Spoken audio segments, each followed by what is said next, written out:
Okay. All right. We are now recording, and we're now going to get going. You should see on the screen in front of you an excerpt from the Gemara. This is from the Talmud. This is from Maseches Brachos. The unfortunate thing about how this camera that I'm using right now works is that in order to get it legible, it unfortunately has to cover only a portion of the page, so you don't have access to the English all at the same time. Right? I can raise it here, and we'll see if it's still legible, if it's still usable. Just monkey around with this here. All right, there we go. So you should have it both. You should have it in English on the screen at home. I have it in Hebrew in front of me.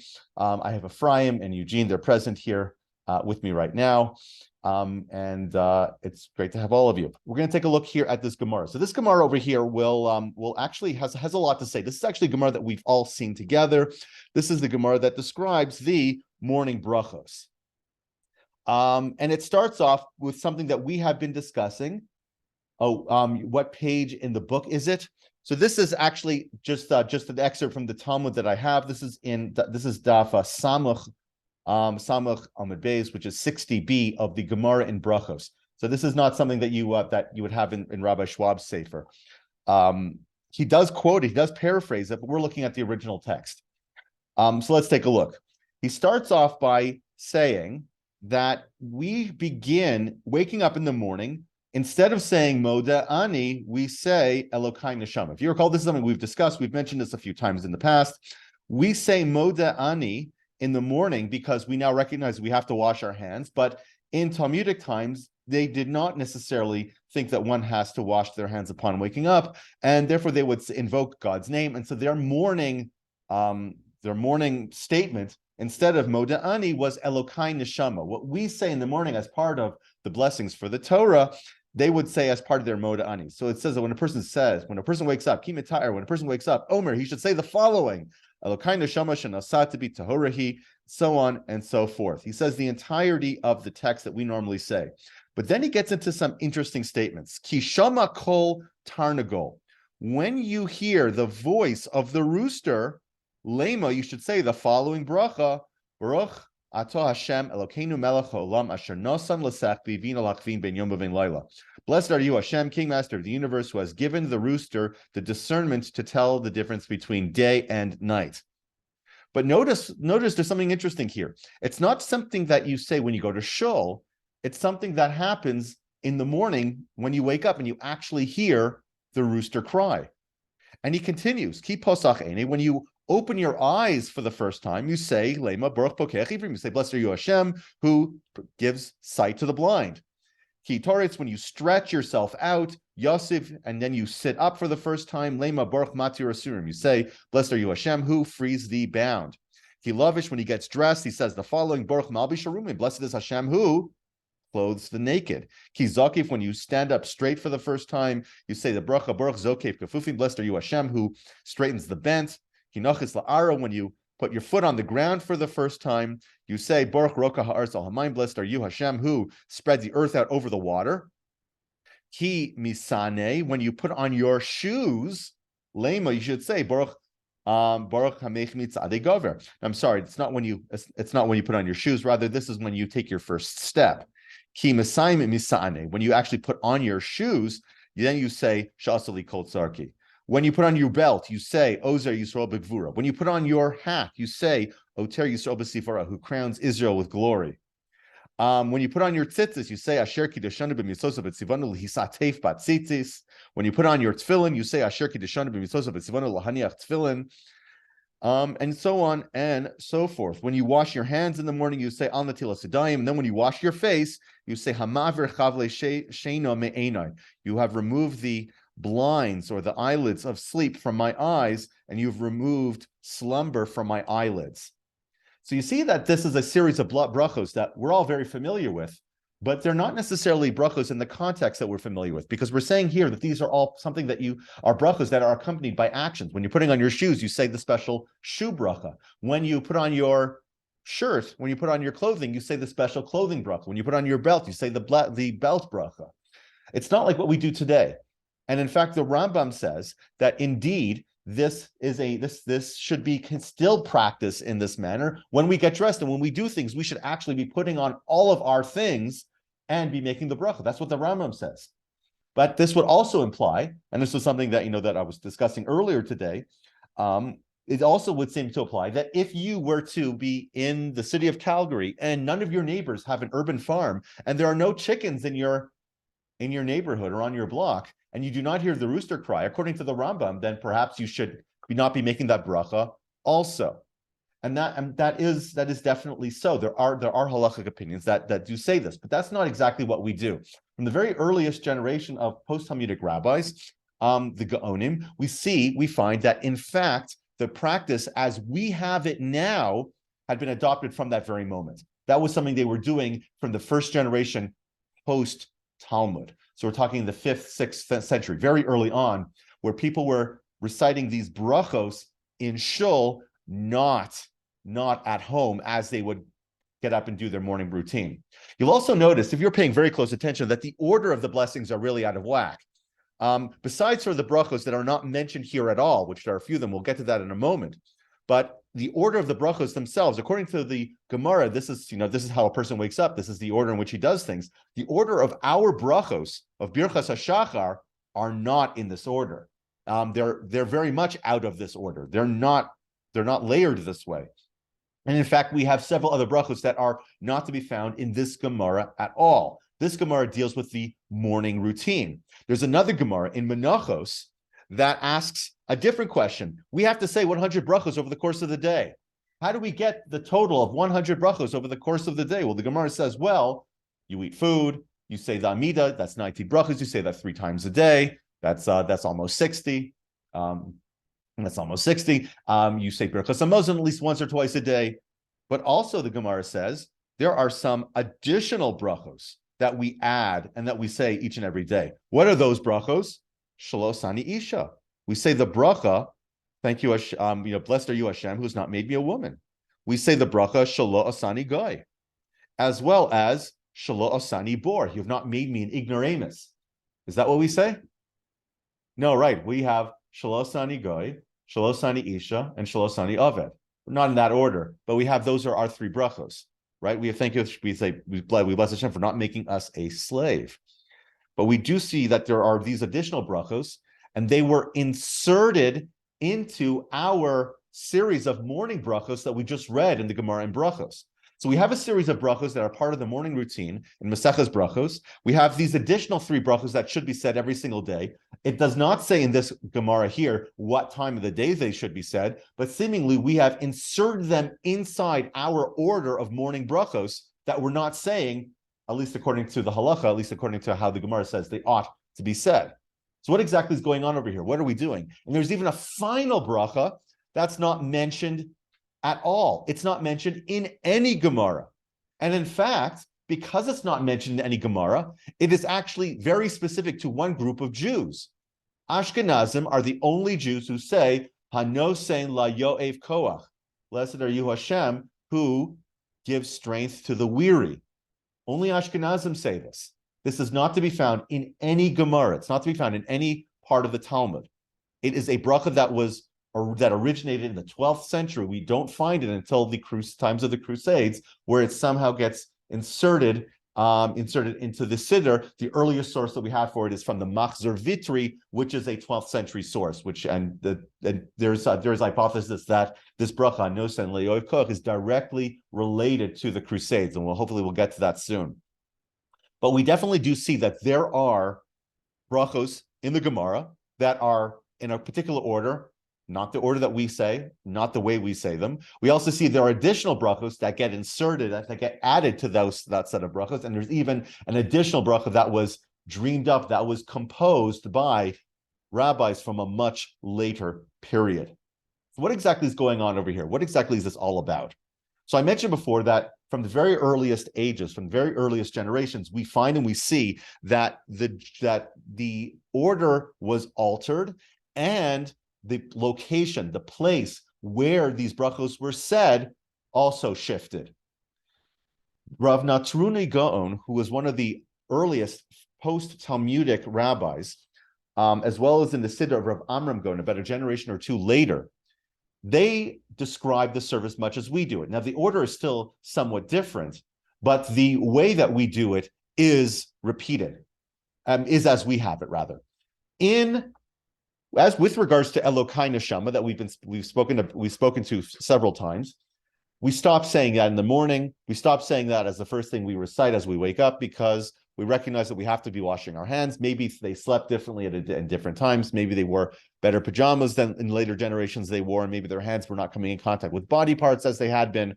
Maybe a hygiene was different. Who knows? Whatever the case may be, we stop saying Elokai Neshama because we recognize that we had to wash our hands first before we could say Hashem's name. So we say the line of Modeh Ani Lefanecha, we are thankful before you, Hashem, and then we wash our hands, and then we say Al Natilas Yadayim, which is one of the last things we had in the Gemara. I'm not sure if we even read it, but it's definitely there. It's one of the last things that you say just before you wash your face, you wash your hands. Not only that, we started saying Elokai Neshama at Shul. Likewise, all these other brachos at Shul. Why did we start saying them at Shul? Well, there was a very pragmatic reason. For one reason or another, in the 5th century, there was a lot of upheaval. Historically, this was a very trying and very difficult time in human history overall, but whenever it's bad for humanity, it's especially hard for the Jewish people. The Jews were being relocating. They were under incredible oppression in Israel. The Parthians were constantly at war with the Romans. It was not a happy time to be alive, let alone be Jewish. And the places where the Jews lived were the hotbeds of seething uncertainty. So education suffered. You ended up with a large number of Jews who could no longer recite brachos. They just couldn't say them anymore. They didn't know the words, or if they had Sidurim, they couldn't read them. And Sidurim in general were in short supply. They were all written by hand. And if you have people who are suffering in terms of their education, they're not able to read. So you ended up in a situation where people did not necessarily know the brachos. So in order to ensure that everyone could say the brachos, they wouldn't. One person would say the brachos, say them out loud, and everyone would come to shul and answer Amen, thereby solving the problem. But it's only partially solving the problem, because it seems to be, according to the Rambam, according to Maimonides, and according to the Gemara that we just read, all of these brachos that we've just said are very closely associated with activities, actions. Can we say a bracha without the action that we're blessing taking place? Is that so? Can that work? Well, no, not usually. And therefore, according to the Rambam would say, if you don't hear a rooster crowing, you don't say the bracha of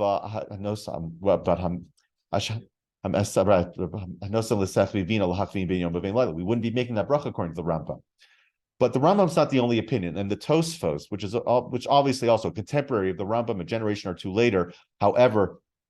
But he does articulate perhaps the point of view there, the halachic justification that says that you're allowed to say these brachos even when you're not putting on shoes, even when you're not hearing the rooster crowing, and perhaps even if you don't have clothing to wear, or maybe even if you are a slave, you would still be able to make these brachos, because he says these are brachos that are general thanksgiving brachos. We're acknowledging that these things exist in the world, and you do not have to have these activities, these actions taking place around you.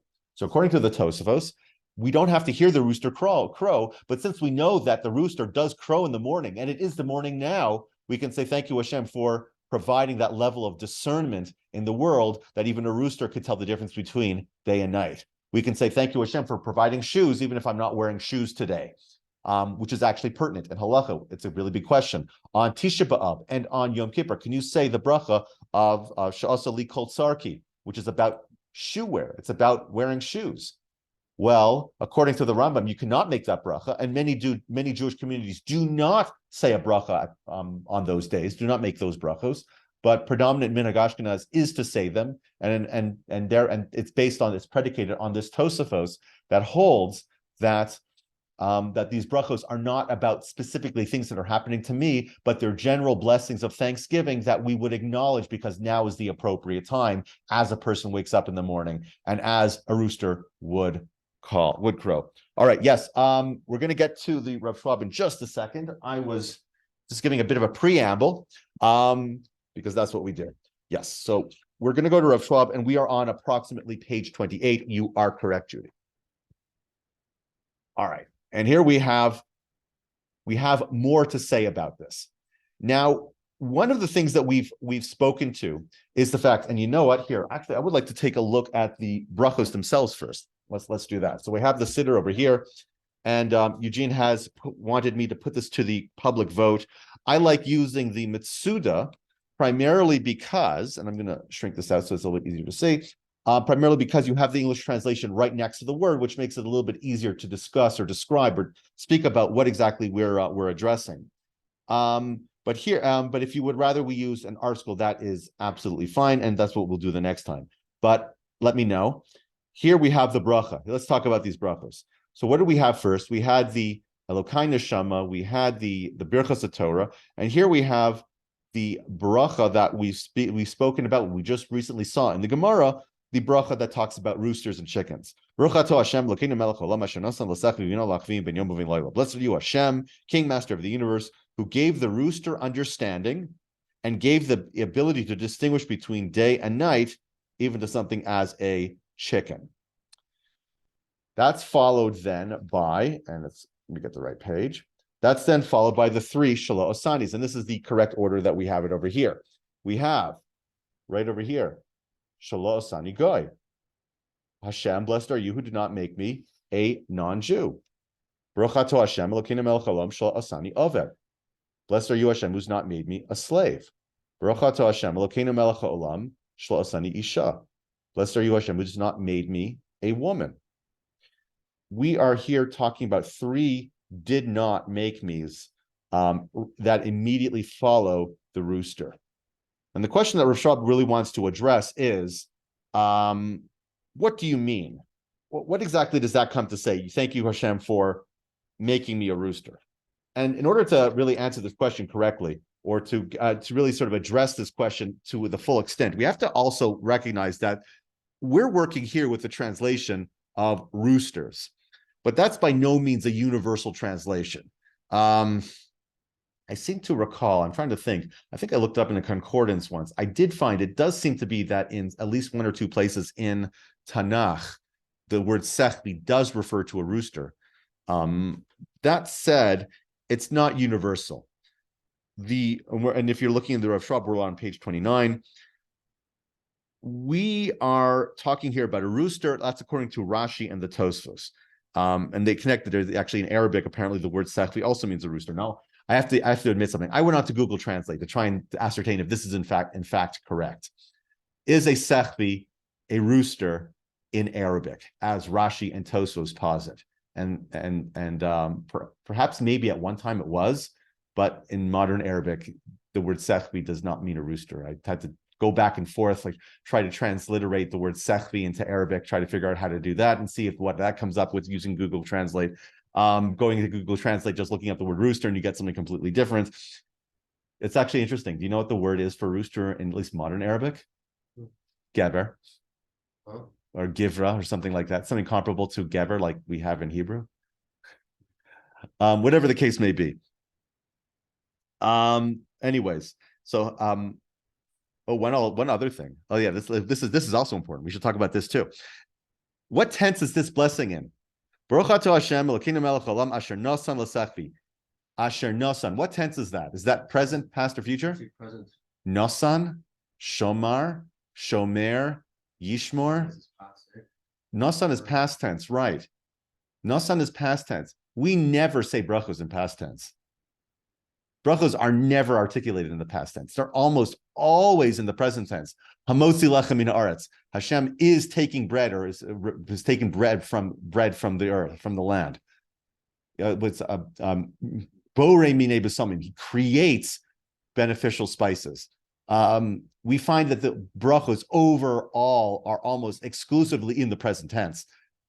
This one's in the past tense. What gives? It's based on a pasuk. There's a pasuk in Eov that says, "Blessed is Hashem, Asher Minasan Lasechvi Vina," who gave to the rooster understanding. So it's actually in the past tense. The reason why we maintain it in this blessing in the past tense is because when we paraphrase psukim, we keep the tense of the pasuk. Even though normally, yes, blessings are usually said in the present tense. And you will notice, if you pay close attention to just about the entirety of the Amida, you take a look at the entirety of the Siddur, just about every single bracha is in the present tense. Occasionally, it's in the past tense. When is it in the past tense? It's in the past tense when we are When we're paraphrasing a verse or a pasuk, we maintain the tense of the pasuk.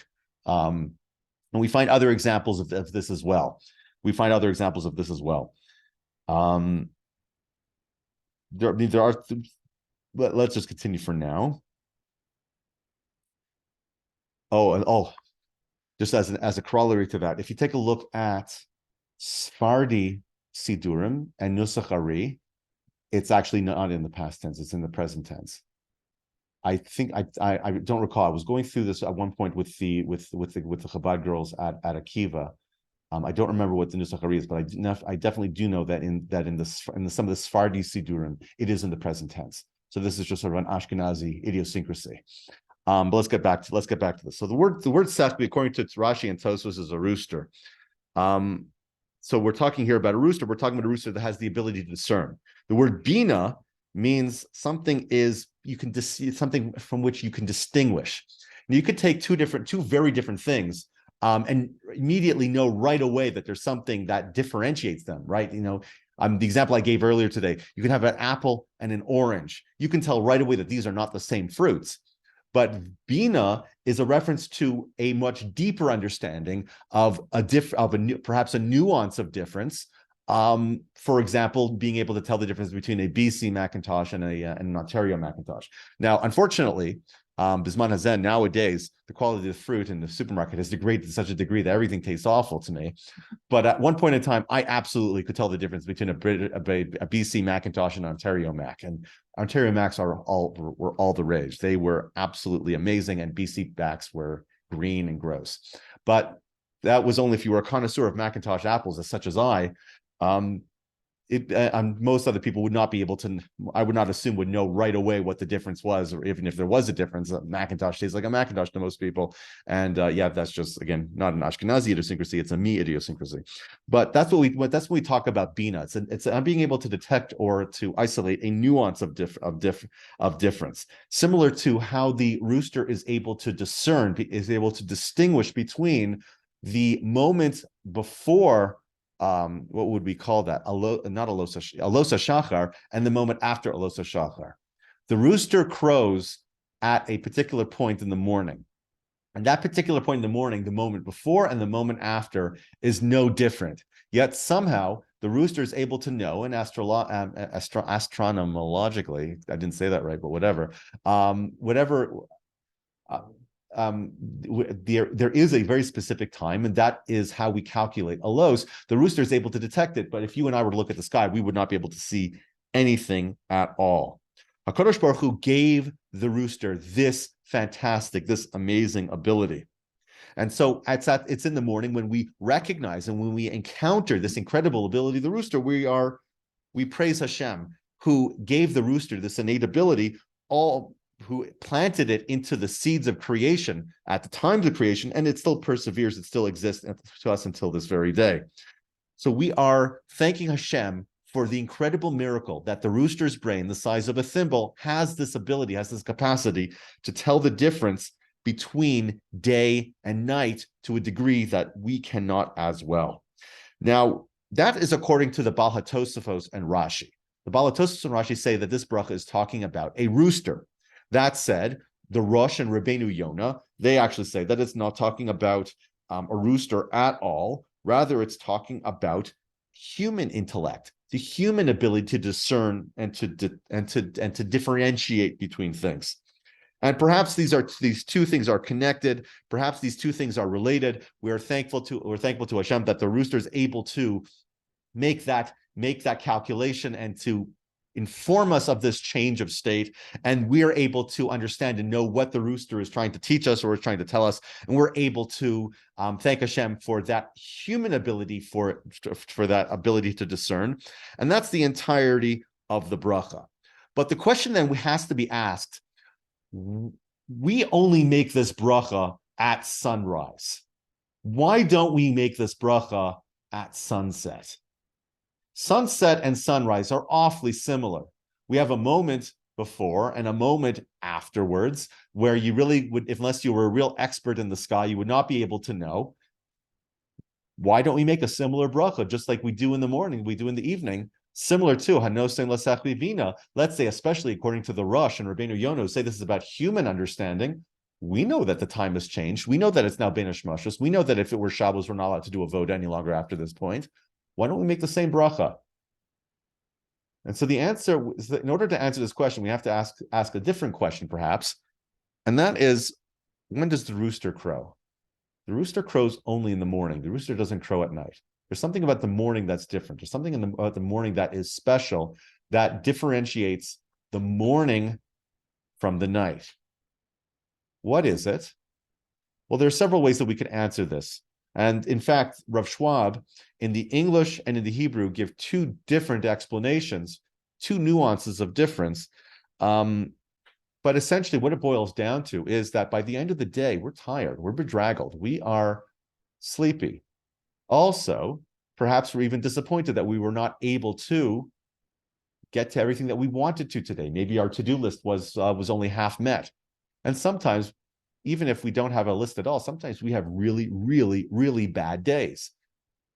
Somebody's told they have cancer, a relative passes away. They've just been told that the company is downsizing and they're having to lay off workers, and the recent hire now who was shipped across the country now has to leave work. Those are really bad days. But what do we tell people in circumstances such as that? Go to sleep, wake up, because tomorrow is another day. Tomorrow will be a better day. We have an optimism for the day that we don't have at night.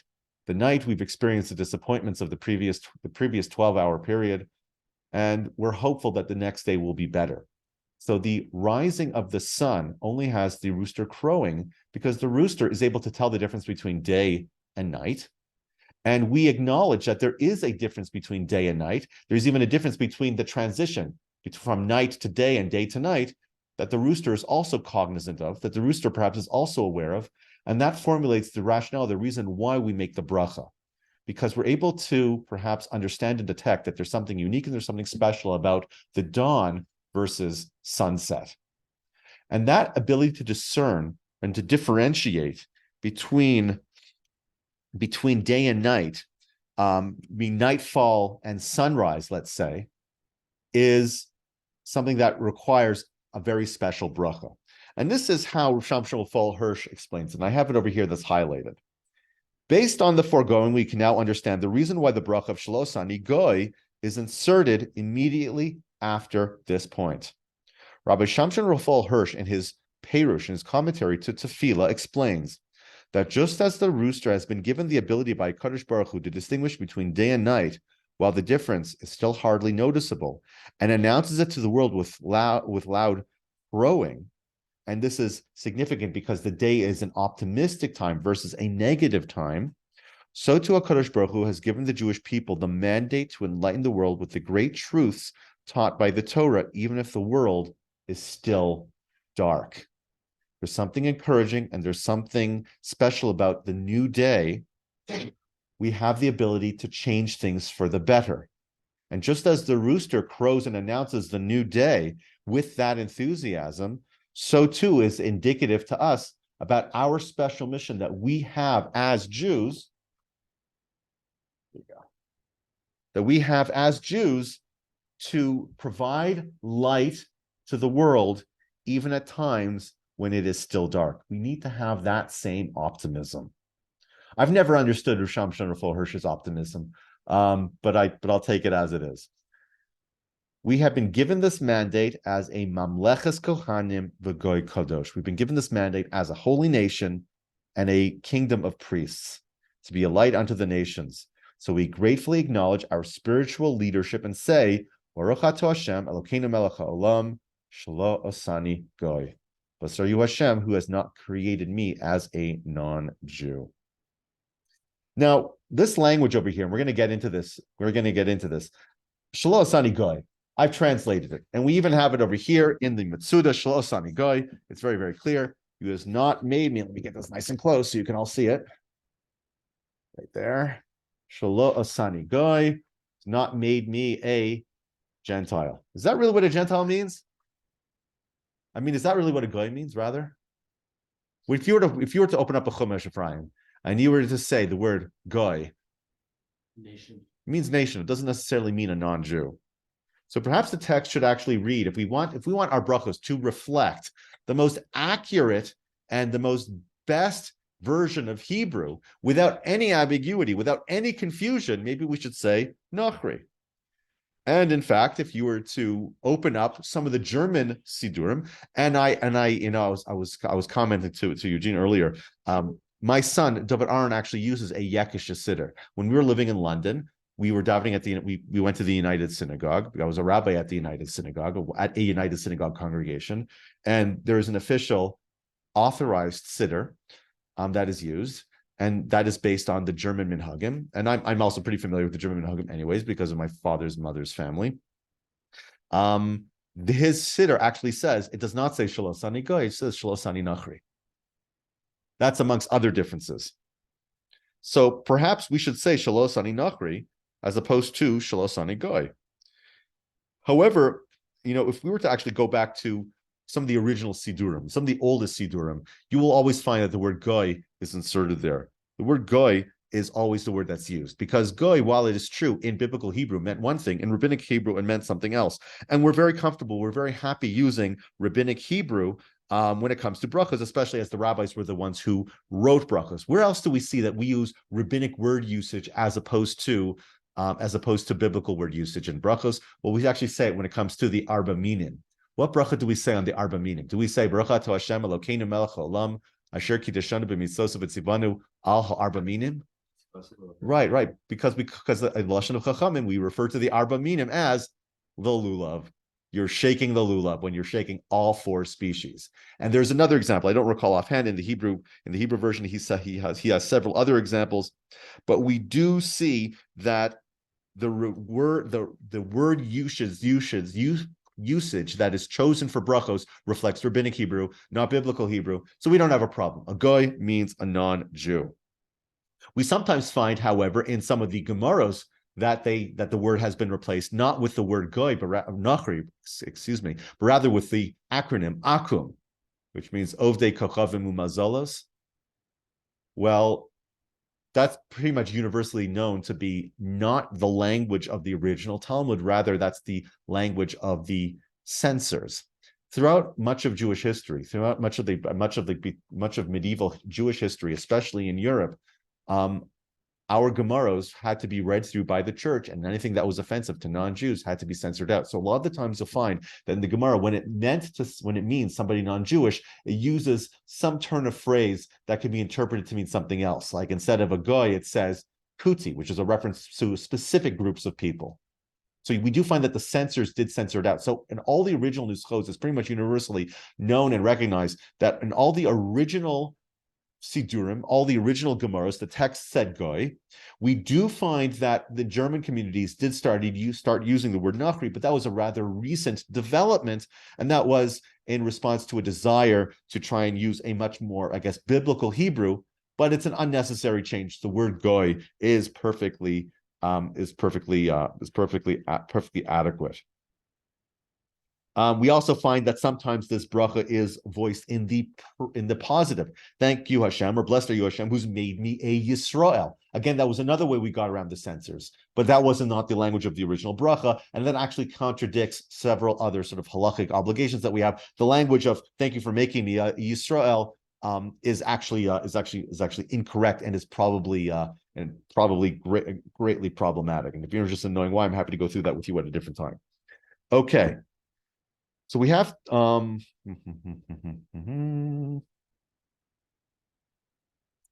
He goes into that already, but so let's deal with this question. The question that's basically the elephant in the room.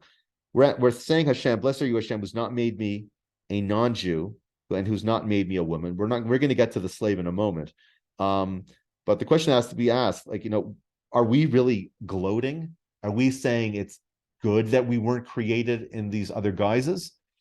If you take a look at the biblical history, you'll see that there are many fantastic tzaddikim who were not Jewish at all. Misu Shelach is one example. Misu Shelach was Noach's grandfather. Noach's grandfather was such a tzaddik that Hashem waited for his shiva to be over before the flood was brought. Noach himself was called an ish tzaddik tamim b'dorosov. Shem and Aver were the individuals who taught Torah to Avraham, Yitzchak, and Yaakov. Yisro was not Jewish. He converted eventually, but he was still viewed as being an incredible tzaddik even before his conversion. There are all sorts of midrashim that talk about the incredible things that he did. Eov, according to the Gemara, was also not Jewish, but Hashem calls him Avdi Eov, a person who will not sin. He seems to be using references to the language that's very specific to Avraham, is also utilized discussing Eov. Likewise, Eliezer, the Eved Avraham, was an incredible tzaddik. Are we gloating over the fact that we weren't made great tzaddikim like this person? Or how about what was the name? Rabbi Yehuda had an Eved. I'm trying to remember what his name was. Tovi. Oh, okay. Tovi, Rabbi Gamliel's Eved Tovi. Tovi was an Eved of Rabbi Gamliel, who says that Rabbi Gamliel said that Tovi is such an incredible Talmud Chacham that he could become a member of the Sanhedrin if it weren't for the fact that he were a slave. We also have, like we're saying, thank you Hashem for not making me a woman, like the Imos, Rachel, Rivka, Sarah, Valea, Devorah, Esther, Rus.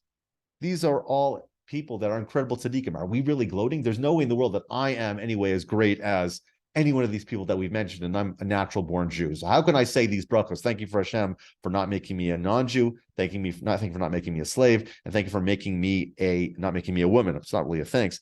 So the way it's understood and the way it's very often explained is that we're really dealing here with mitzvos and our level of mitzvah obligation. A non-Jew has 7 mitzvos. A slave has many more mitzvos, does not have the time-related mitzvah, but the slave does not have the advantage of actually being a descendant of someone who was there present at Har Sinai.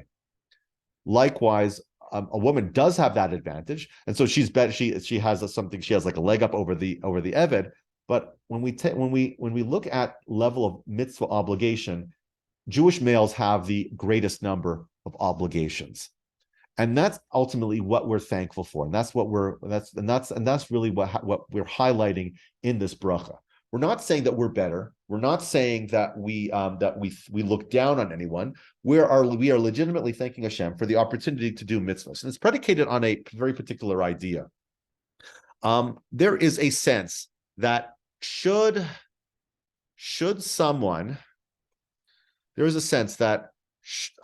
we see this in show life, absolutely.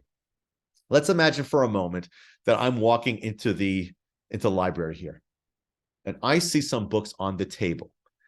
And you know what? I don't like the way those pile of books are looking. I pick up the books and I put them away. I have not been asked to put away the books, but if I see them there, I'm very likely to pick them up and put them away. If I see something on the floor, I'm likely not to walk past it. I'm likely to pick it up and toss it in the bin. What happens if I'm sitting here and Eugene walks into the library and says, "You there, Nisan, put those books away"? Chances are likely that I'm just going to thumb my nose at him and say, "You put them away. You're not the boss of me," and get on with my life. When somebody's asked to do something, for some reason or another, we feel that it infringes on our individuality and our autonomy. We don't like being told what to do. That's human nature. We like to do things inspired. We're happy to volunteer, but we can't be asked to volunteer. We have to offer it. If we're asked, we come to resent it. And that's just the nature of people. So when we look at mitzvos, if an Eved or if a non-Jew performs the mitzvah, they're doing the mitzvah voluntarily. They haven't been told to do it. So yes, they get the reward for doing the mitzvah, but it's easier for them to do the mitzvah because nobody's standing over them with a petri stick saying, "You'd better do this mitzvah." As opposed to me, there is a divine teacher, Rebbe in the sky, with his ruler, willing to wrap my knuckles if I do something I'm not supposed to do, or if I don't fulfill all of my obligations. It's harder for me to do mitzvos because there's somebody telling me what to do. So that's what the Gemara say, that gadol mitzvah v'osa mishe'ena mitzvah v'osa. The reward is greater for somebody who has the commandment and still does it versus somebody who does not receive that commandment at all. So when we're thankful for, we're expressing gratitude that, yeah, we have more mitzvos. And yeah, we have to contend with human nature and so therefore we have greater opportunities perhaps to show our mettle and be the bigger man. So we're talking here about being thankful specifically for being given commandments, for having the mitzvos that were given to us. So again, we have these do not do's that we're discussing or that we're describing here in these three brachos in the morning blessings. They're about distinguishing the Jewish people and different kinds of people one from another, which thematically is connected to the idea of the rooster being able to discern or to differentiate between nightfall and morning and I guess morning fall. It's not morning fall, morning rising, I guess. There's this thematic connection of differentiation and the ability to discern nuances and very fine differences. And again, we're saying these are not gloating brachos. They're legitimate thanks for being able to perform mitzvos even in context or in circumstances where perhaps it would be harder for us to do.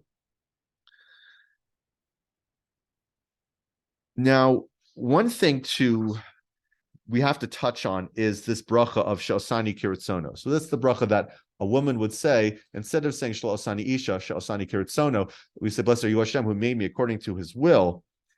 This is an interesting bracha. Again, as I mentioned earlier, some of the brachos that we find here are not in the Gemara at all. And this is another example of a bracha that's not found in the Gemara at all. Just like we said, Hanosein la yo'ev koach, which is not in the Gemara at all. We just kind of divined it up. We thought it up, and we wrote it much after the Gemara had concluded, much after the men of the Great Assembly sort of wrote down brachos as they should be said. We added that bracha. This is another bracha that was added, and in fact, not everybody has the custom to say it. I don't know if Sephardim say it or not, but I do know that in the Chabad Hasidim do not say this bracha. The women do not make this bracha. Again, because it's not found in the Gemara, it was something that was added at a later date. All right.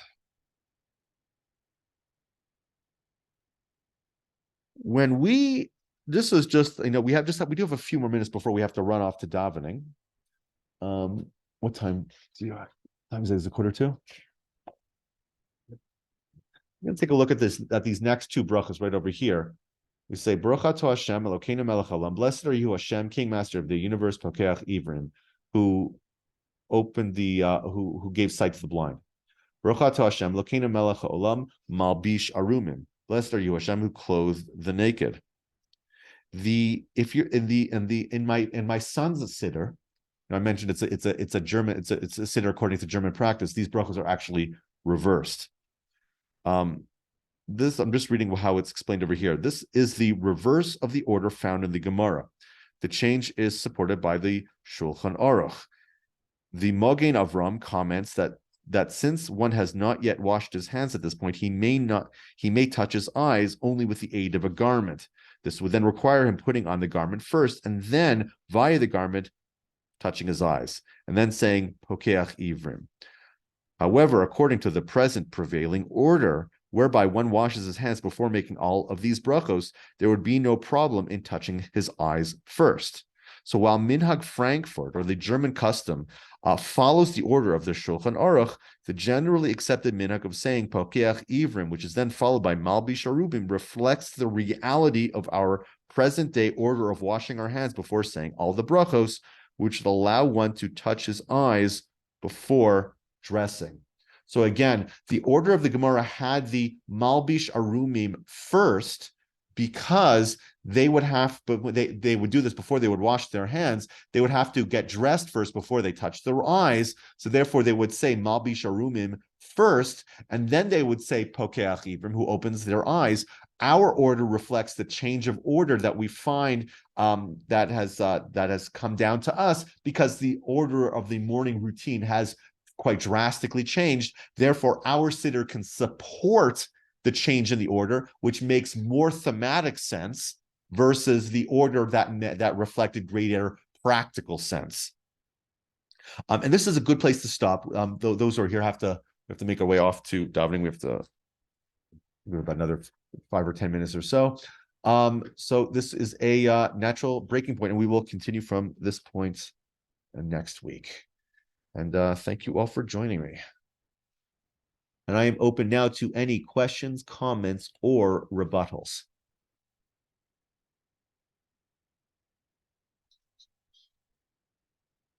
That's right, they've been.